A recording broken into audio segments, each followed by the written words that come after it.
ராஜிகா kitchen இந்த வாரம் சட்டப்பட்ட chutney recipe number 41. அடுப்பே பத்த வைக்காத இன்ஸ்டன்ட் சட்னிஸ் ஒவ்வொரு ஞாயிற்றுக்கிழமையும் போஸ்ட் பண்ணிட்டு இருக்கோம். எல்லா சட்னியும் தெரிஞ்சுக்கிறதுக்கு நம்ம சேனலை சப்ஸ்கிரைப் பண்ணிக்கோங்க. ஏற்கனவே போஸ்ட் பண்ணதை பிளேலிஸ்ட் செக் பண்ணுங்க. இந்த வாரம் நம்ம சட்னி செய்யாம துவையலா செய்ய போறோங்க. தண்ணி ஊத்தாம கெட்டியா அரைச்சு சாதத்துல போட்டு நெய் ஊத்தி இல்லைன்னா எண்ணெய் ஊத்தி சாப்பிட்டு பாருங்க.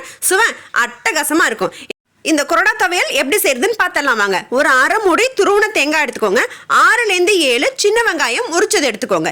காரத்துக்கு ஏற்ற மாதிரி பச்சை மிளகாய் தேவையான அளவு 1 or 2 சேர்த்துக்கோங்க. இது கூடவே கருவேப்பிலை கொத்து ஒரு 1லேருந்து 2 கருவேப்பிலை கொத்து எடுத்துக்கோங்க. தேவையான அளவு உப்பு சேர்த்துக்கோங்க.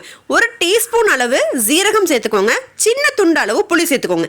இது எல்லாத்தையும் தண்ணி ஊத்தாம நல்லா கெட்டியா அரைச்சி துவையல் பதத்துல செஞ்சு சுட சுட சாதத்தோட நெய் இல்லைன்னா எண்ணெய் இது போட்டு சாப்பிட்டு பார்த்தீங்கன்னா சுவை அட்டகாசமா இருக்குங்க. துவையலை செஞ்சு சாப்பிட்டு பார்த்துட்டு எப்படி இருக்குங்கிறத கமெண்ட் செக்ஷன் சொல்லுங்க. அடுத்த வாரம் வேற ஒரு சட்னில பார்க்குறேன். அது வரைக்கும்